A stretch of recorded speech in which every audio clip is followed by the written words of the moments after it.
Minerval, beaucoup trop élevé, disent les étudiants. Plusieurs milliers d'entre eux se sont retrouvés cet après-midi à Bruxelles pour manifester, David Oxley.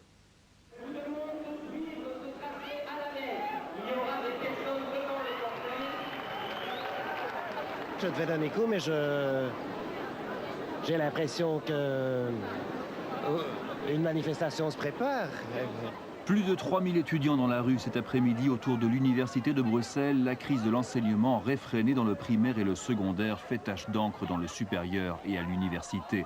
Les étudiants étaient venus des 3 coins du pays et des 3 réseaux de l'enseignement unis contre les augmentations de Minerval. Ils sont bloqués à gauche, le boy.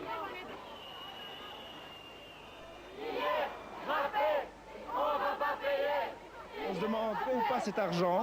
Il va dans les caisses de parti ou autres.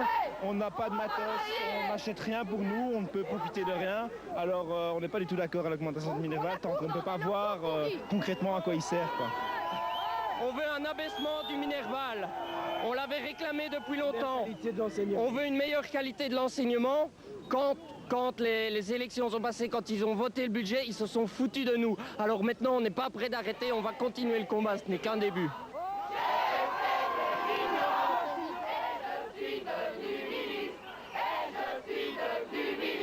La manifestation entourée d'un service d'ordre attentif s'est déroulée sans incident malgré les inquiétudes de cet automobiliste quelque peu coincé. On est très loin des casseurs de Paris. C'est d'autant plus heureux que cette manifestation n'avait pas l'air d'être la dernière.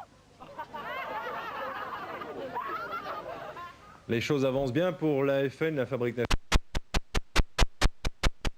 Mesures pour l'après-grève. Jean-Pierre Graffé recevait cet après-midi les pouvoirs organisateurs de l'enseignement primaire officiel et libre, ainsi que les associations de parents.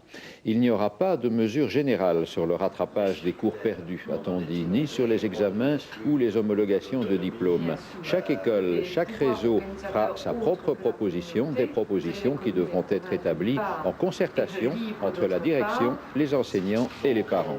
Une rencontre du même type est prévue demain au cabinet du ministre Ivan Iliev en ce qui concerne cette fois l'enseignement secondaire.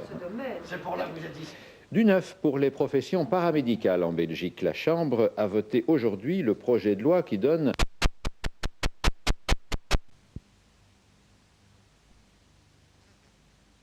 dans le mouvement de grève des enseignants. Mais alors que les